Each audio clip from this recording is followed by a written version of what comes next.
हाय। आज फिर से डिस्कस करेंगे तमिलनाडु पुलिस के बारे में। जो जयराज और फिनिक्स के साथ हुआ, एक बार उस पर फिर से पर्दा डालेंगे और शकुंतलम पुलिस स्टेशन में इससे पहले और क्या क्या कारनामे इन लोगों ने किए हैं, एक बार वो भी समझने की कोशिश करेंगे हम। तो सबसे पहले मैं आपको बता दूं कि भारत देश में तकरीबन 70% ऐसे लोग हैं जो हिंदी बोल समझ लेते हैं एकदम प्रॉपर तरीके से, कोई प्रॉब्लम नहीं है। बट हम उन 30% लोगों को समझ नहीं पाते हैं, या उनकी चीजें हमें शायद पता नहीं चलती, हम क्यूरियस नहीं रहते पता करने के लिए कि उन 30% नॉन हिंदी स्पीकर्स के साथ क्या हो रहा है, क्या हुआ, चेन्नई में क्या हुआ, तमिलनाडु में क्या हुआ, केरल में क्या हुआ। तो हम शायद वो चीजें समझ नहीं पाते। तमिलनाडु पुलिस का ये कोई पहला कारनामा नहीं था। एक बार हम जयराज और फिनिक्स के साथ क्या हुआ, एक बार उसको पहले हम डिस्कस कर लेते हैं। लॉकडाउन के दौरान उन लोगों ने अपनी मोबाइल की शॉप ओपन की थी। इस दौरान पुलिस को कोई इंफॉर्मेशन देता है, पुलिस आती है, उन बंदों को अरेस्ट करके लेके चली जाती है। बट रिपोर्ट में ये पुलिस ने लिखा रहता है कि अरेस्ट करने के दौरान उन लोगों से झड़प हुआ था, कुछ हाथापाई हुई थी, फिनिक्स ने उन लोगों को कुछ गाली गलौज। बट जो सीसीटीवी फुटेज आया है 3 दिन पहले, जिसमें मीडिया का ये क्लियर स्टेटमेंट है कि इस तरीके की कोई भी चीज नहीं हुई। तो पहला झूठ तो यहीं पकड़ा गया। होता क्या है कि पुलिस बैठी रिपोर्ट लिखने, भाई जो मन में आया 2 पैग लगा के जब रिपोर्ट लिखने बैठे तो जो समझ में आया लिख दो और डाल दो।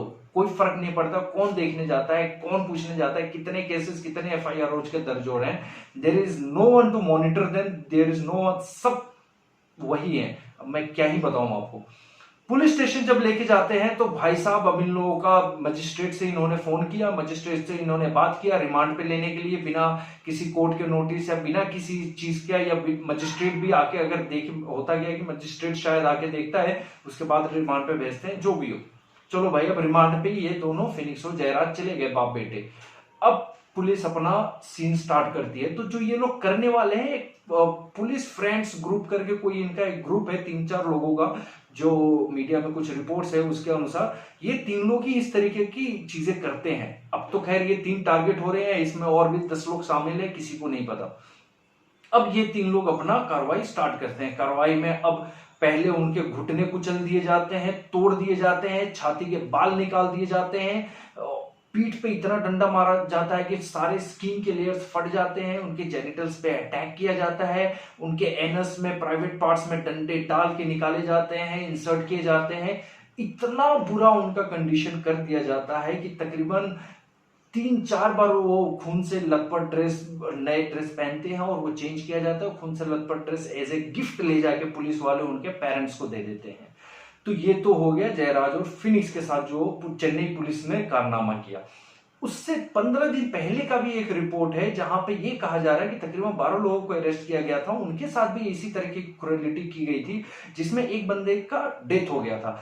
उससे तकरीबन 20 दिन पहले जैन या फेब का ये इंसिडेंट है जहां पे 8 लोगों को अरेस्ट किया गया था, जिसमें 2 भाई थे और एक नाबालिग भी था। उनके ऊपर भी क्रूरलिटी इसी तरीके की दिखाई जाती है। एक सीरियल किलर का माइंडसेट, एक टेररिस्ट का माइंडसेट है इनका। और उसमें जो 2 भाई थे उसमें से एक की डेथ हो गई, उसके हैंडओवर को उसके डेथ बॉडी को फैमिली को हैंडओवर किया गया और उसके माँ को बोला गया, भाई कुछ बोला तो तेरा दूसरा बेटा भी गया। तो यह है हमारे देश की पुलिस। ये कोई ताज्जुब होने वाली बात नहीं है। तकरीबन 17,000 ऐसे क्रूरलिटी केसेस हैं, या रिमांड में डेथ के केसेस हैं, या पुलिस के हाथों डेथ के केसेस हैं, जिनमें आज तक एक भी पुलिस वाला जेल नहीं गया है, किसी के ऊपर कोई कार्रवाई नहीं हुई। क्योंकि थाने में होता ही है, ये 20 लोग हैं, पता नहीं कौन जाके मार रहा है, कौन पीट रहा है, सब पी के भंड रहते हैं। और आप किसी भी पुलिस स्टेशन में जाओ, आप प्रैक्टिकली देखो वहां पे क्या चल रहा होता है। This is how the police of India. Her state की पुलिस की मैं बात कर रहा हूं, हर किसी का यही हाल है। पुलिस चौकी देख के लगता है कि ये कहां ही आ गए, हम किसी गलत ही जगह आ गए। जबकि बहुत ही पढ़े लिखे, बहुत ही समझदार एकदम इंडिया गवर्नमेंट और या स्टेट गवर्नमेंट ऐसे रिएक्ट करती है कि ऐसे पुलिस इन्होंने हायर कर रखे हैं कि क्या ही बताएं। मैंने खुद 12 बार मैंने पुलिस का एग्जाम दिया है। मैं 10वीं पास करने के बाद से मैं ट्राई कर रहा हूं डिफेंस में, पुलिस में आज तक कभी नहीं हुआ। Because I had a clear, because it's my passion, मेरे को करना था और मैं ट्राई कर रहा था, नहीं हुआ। और ऐसे लोग हैं जो बहुत अच्छे तरीके से काम कर रहे हैं। टीवी खोल के आप मीडिया का रिपोर्ट पढ़ोगे ना, कोई भी न्यूज चैनल आप खोलो, 1 मिनट का इनके ऊपर कोई न्यूज प्ले नहीं करता। एक मिनट का न्यूज नहीं चलेगा, आपको कहीं सुनने को नहीं मिलेगी, ना ही भारत देश में कोई डिस्कस करता है। चेन्नई तमिलनाडु में कुछ लोग हैं जो डिस्कस कर रहे हैं, जो प्रोटेस्ट कर रहे हैं, और ये भी कुछ नहीं होगा। कुछ लोग तो ट्रांसफर कर दिए गए हैं। जब जब इनकी गलती आती है तो ये उस चीज को एक्सेप्ट नहीं करते हैं, ये उस चीज को एक्सेप्ट नहीं करेंगे। मीडिया दिखा दे, कोई दिखा दे, नो, क्योंकि पता नहीं है, there is not a individual person. आप चोरी किए हो तो आप एज ए इंडिविजुअल पता, बट यहाँ तो पूरी पुलिस के ऊपर क्वेश्चन है, क्योंकि थाने में कितने लोग ही हैं, अब किसने मारा, कौन मारा, किसको ही पता, बट डेथ तो हुई है। तो इस तरीके से क्रूएलिटी, क्या ये सही है? ह्यूमन राइट्स और तमाम बथेर 75 चीजों का हम ज्ञान देते हैं कि ये राइट्स, वो राइट्स, ऐसा है वैसा है, बट पुलिस की जब सीन आती है तो लोग, अब पुलिस से कौन ही पंगा ले, जिसके साथ हुआ रहता है वो भी चाहता है कि छोड़ो यार, अब तो छूट गया, मैं अब क्या ही इनके साथ भसड़ करूं, या फिर लोग कहते हैं कि फालतू का भसड़ करूंगा, साला उठा के लेके जाएगा।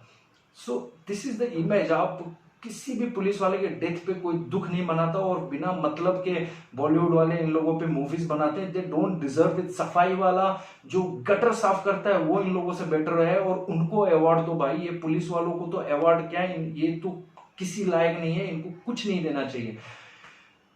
बहुत ही दुख की बात है जब आप पढ़े, चीजें समझे। जब एक बार मैंने उसके पेरेंट्स का भी इंटरव्यू देखा यूट्यूब पे, वाकई में यार, this is very, it is a burden on the nation. देश के ऊपर ये एक कालख की तरह है।